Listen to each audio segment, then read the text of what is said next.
Hi, I'm Nuha and I'm with Sadek. We're in Prismic Studio. And we wanted to answer a question that we hear a lot, which is, when I create a website, how do I choose which technologies to work with? How do I choose my tech stack? Right, and it's an important question, and it comes so often because there's so many solutions, so many technologies. Like people ask, like, should I use WordPress? Should I not use WordPress? There are so many other choices, like about frameworks, like React, Gatsby, JavaScript, Node.js, or others. And either of these have its own advantages. And that's why knowing these advantages, knowing your context, then you can decide better. So that's why maybe we thought of doing this video to kind of go into the advantages and of the different approaches. And the answer that we tend to give first is related to like who you are. Who are you? Right. If you're a developer or not, or a designer. Right. If you are, so if you don't know how, and you don't want to learn how to write JavaScript and CSS, so maybe you're looking for some like website visual builder where you have some interface, you drag and drop some blocks to get your website. Of course, it's constrained, but maybe for your use case, you don't want to invest time learning. So that's an approach. It's not the approach that we're going to talk about in this video. We're more focusing on people that can write some HTML and CSS. Mm-hmm. So for the other people that can do that, there's so basically there are two different blocks, right? Yeah.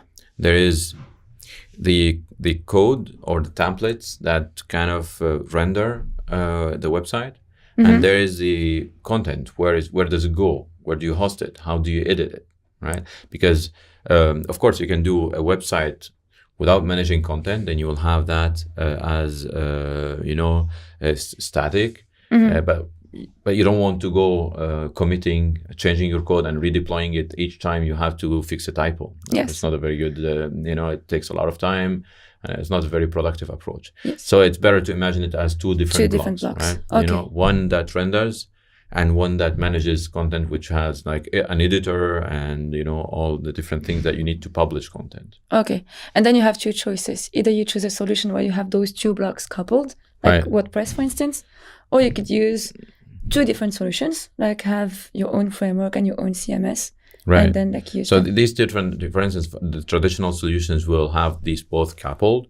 But the problem with that is you're constrained to what that CMS technology provides you. So you'll have to, for instance, in WordPress, to write inside WordPress templates, to add plugins, all these kind of things, which is a good approach. There are a lot of things that we can learn from WordPress. They've done a great job.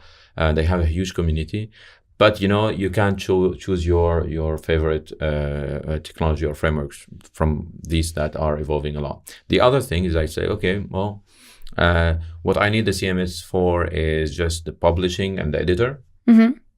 And then I want to be able to, use my favorite framework, JavaScript framework or whatever it is, PHP framework, and, to develop with that. So that's another approach. That's another approach. So and then there is the choice between these technologies and these CMSs that need to be approached. And you talked about the community, and that's also maybe something that can help you choose when you consider technology, like the technology around the community around it. Yeah, is there a big community around something? Because you don't want to be stuck with something that doesn't have a technology.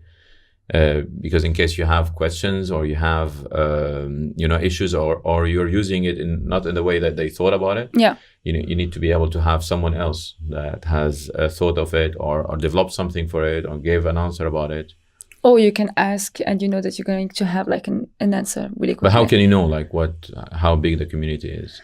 Well, when it's about the community, most of people would look at their GitHub and see how many stars do they have or the number of questions answered, like in StackOverflow and things like this. But I like the idea of having like a Slack community or a Spectrum community where you can ask questions. You can interact. With chat. And I had a friend, he used to go to Google and just Google like the name of the technology issue. And then he will see how many issues they have in this community and are they solving them or, are they responding to these people? Just to test it out. Yeah. Okay. So maybe in future videos, next videos, we'll talk about how to choose a framework, Yeah. And then maybe we can, in another video, dig deeper into how to choose a CMS or something for managing content. Yeah, sure. Cool.